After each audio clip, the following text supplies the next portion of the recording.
Hello and welcome to this repair tutorial, and today we're going to look at a Denon, and the model number is DN-A100. Denon also produced the DN-A300, which is a more powerful version than the unit that you see here.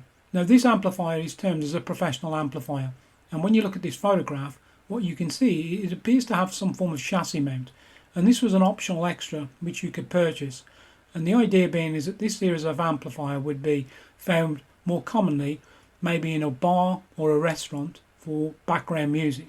If you remove the fixing plate, then it has conventional feet, and then you could use it, in a normal hi-fi setup. What you'll find also is that the writing on the front of the amplifier is very, very bold.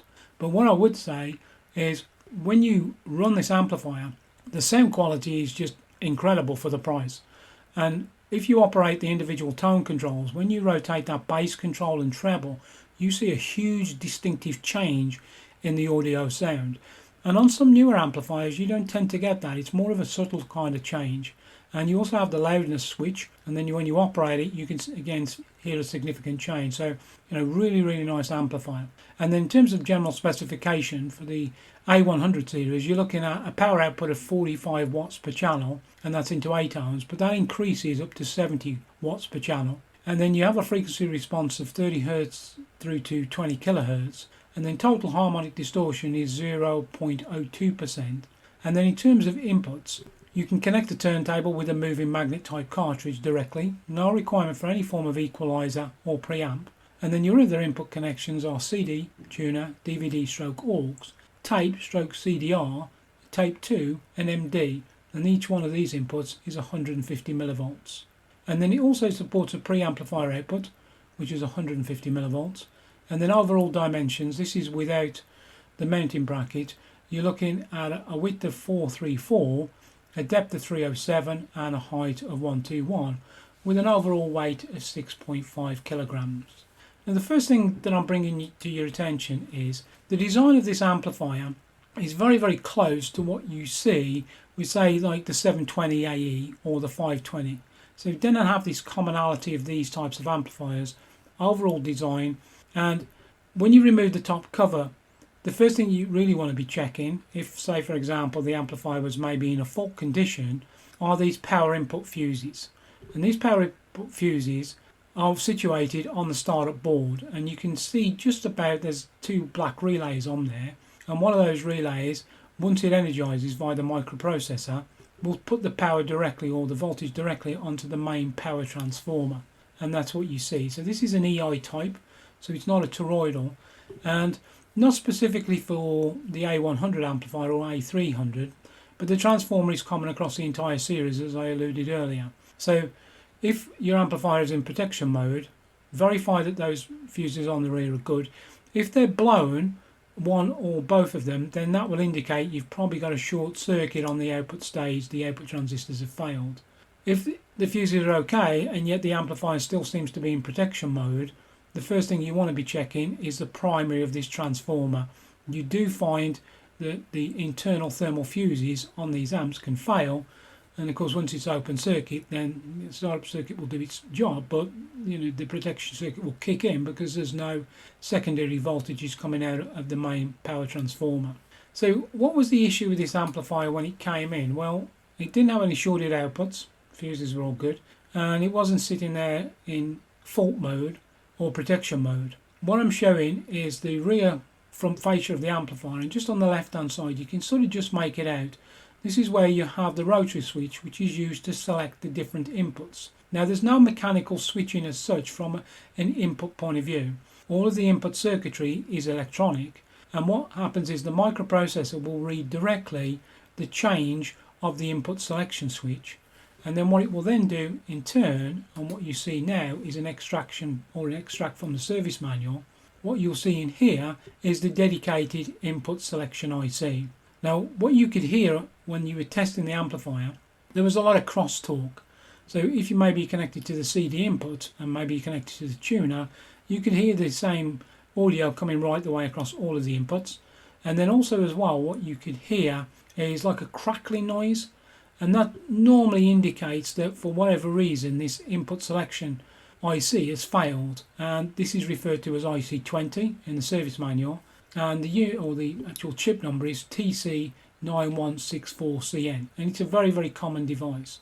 Now, before you sort of get into it and you say, okay, well, I'm just going to rip out the chip and just replace it, always start from square one. So just verify that the supply voltage is correct to the IC. If you had an issue with the supply voltage, maybe you could get sort of distortion because the IC is not functioning correctly. Here there was no issue with the power supply side, and you can also verify with an audio signal tracer or maybe a scope if you have one to hand, and you can inject a fixed signal into there, maybe a 1 kHz sine wave. I can verify if the input signal is good and if it's distorted when it comes out.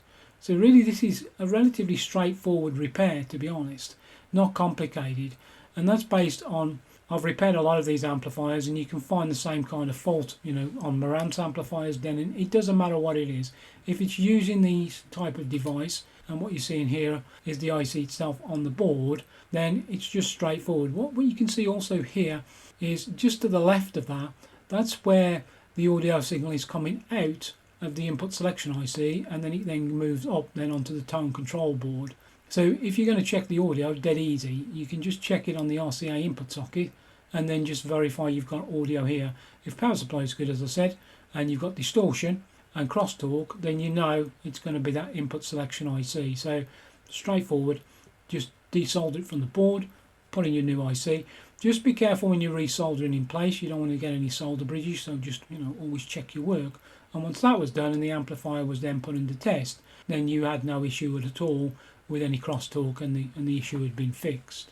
So here what you can see is a top view of the amplifier, and then on the left hand side you can see the different output transistors, and these are Sanken type which are fitted, and they give operation, and overall design quality of this amplifier is good.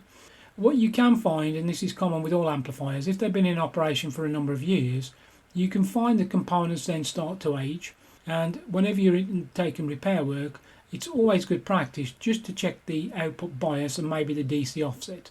So here for the DC offset, there's no separate adjustment that I can make, unlike some amplifiers, and it was only 3 to 4 millivolts, very, very low.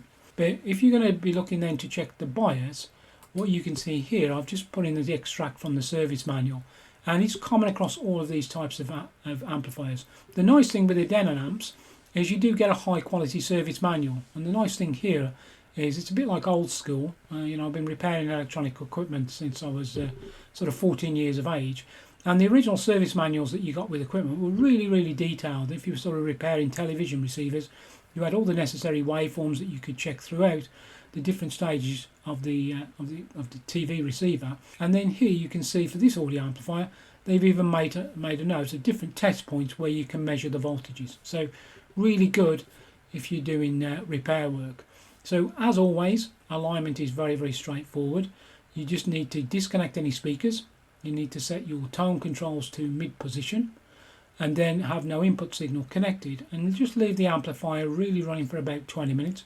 Volume control down at minimum, and then what you're looking to do is to connect to the test points. And what I'm saying here is when you look from the top of the circuit board, CN31 is for the left channel and CN32 is for the right. And what you're looking to do is just to use some hook clips on your multimeter.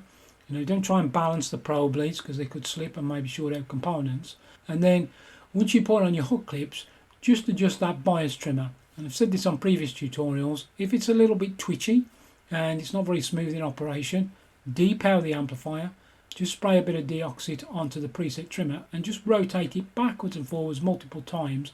And what it's going to do, it's going to clean up that carbon track, then return it to approximately the same position as where it was originally, repower up the amplifier, and then you should find that you'll be able to adjust the transistor output bias to 10 millivolts. And you have a small degree of tolerance, so you can go plus or minus 0.5 millivolts, but do that both for the left channel and then for the right.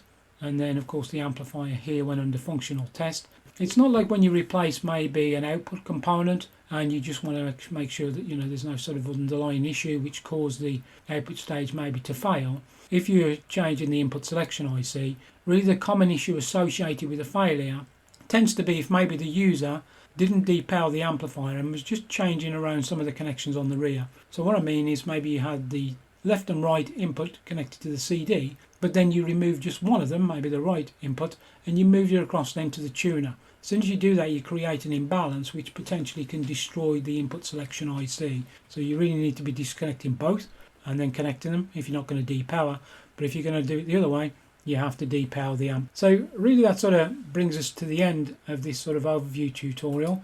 I really appreciate you stopping by. And again, as always, if you have any questions or you need any information, by all means email audio amplifier servicing at aol.com, and I'll be very happy to come back to you and provide any information. So until the next time, wishing you all the best. Cheers and bye-bye.